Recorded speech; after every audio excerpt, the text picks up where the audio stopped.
പ്രിയപ്പെട്ടവരെ, ഒരു മനഃശാസ്ത്ര ക്ലാസ്സുമായി ബന്ധപ്പെട്ട് ഒരു ഡോക്ടർ പറഞ്ഞൊരു കഥയുണ്ട്.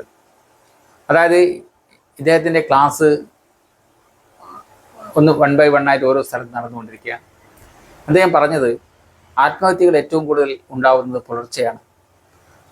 അത് നമ്മളൊരു മനസ്സ് വളരെ ശൂന്യമായി കിടക്കുന്നൊരു സമയമാണ് പുലർക്കാലം. വേറെ നമ്മൾ ഉറക്കത്തിൽ നിന്ന് എണീറ്റ് വരുന്നതേ ഉള്ളൂ. ആ സമയത്ത് നമ്മൾ ചിന്തിക്കുന്നത് എന്താണോ അത് നമ്മൾ ചിന്തിച്ച് കാട് കയറും. അവസാനം നമുക്ക് പരിഹരിക്കാൻ പറ്റാത്ത പ്രശ്നം എന്ന നിലയ്ക്ക് ആളുകൾ ആത്മഹത്യ ചെയ്യും. ഇതാണ് അദ്ദേഹം എല്ലാ സ്ഥലത്തും പറഞ്ഞുകൊണ്ടിരുന്നത്. അങ്ങനെ ഇത് കേട്ടിരുന്നൊരു വീട്ടമ്മ ഇദ്ദേഹത്തെ വിളിക്കുകയാണ്. ഡോക്ടറെ, ഇങ്ങനെ എൻ്റെ ഭർത്താവിന് ഈ പ്രശ്നമുണ്ട്. ദിവസവും രാവിലെ ഈ പുലർക്കാലത്ത് ഇവർ പിറകോട്ട്, അതായത് വീടിൻ്റെ പിറകുവശത്തേക്ക് നടന്നു പോകുന്നു.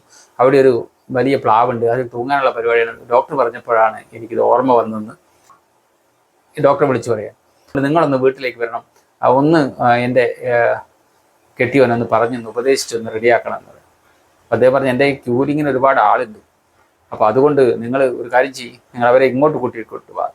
അപ്പോൾ അത് ഞാൻ പറഞ്ഞാലൊന്നും വരില്ല ഡോക്ടറെ, നിങ്ങളെന്തെങ്കിലും ഒരു എഴുത്തു തരണം. അങ്ങനെ ഇദ്ദേഹം, ഇയാളെ പേര് കണാർ എന്നാണ്, കണാരട്ടാ, നിങ്ങൾ എത്രയും പെട്ടെന്ന് എൻ്റെ ഹോസ്പിറ്റലിൽ എത്തണം എന്ന് പറഞ്ഞൊരു എഴുതിയിട്ട് ഈ വീട്ടമ്മയെ പറഞ്ഞയക്കുകയാണ്. കുറച്ച് കഴിഞ്ഞ് ഈ വീട്ടമ്മയും ഭർത്താവും കൂടി ഒരു ഉച്ച സമയമാകുമ്പോൾ ക്ലിനിക്കിലെത്തുകയാണ്.